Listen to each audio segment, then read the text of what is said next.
कष्टभञ्जन नमो नमः। असुरनिकन्दन नमो नमः।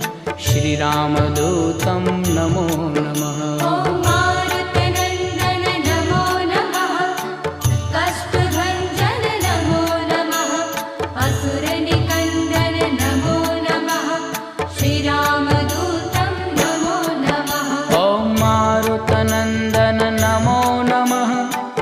कष्टभञ्जन नमो नमः। असुरनिकन्दन नमो नमः। श्रीरामदूतं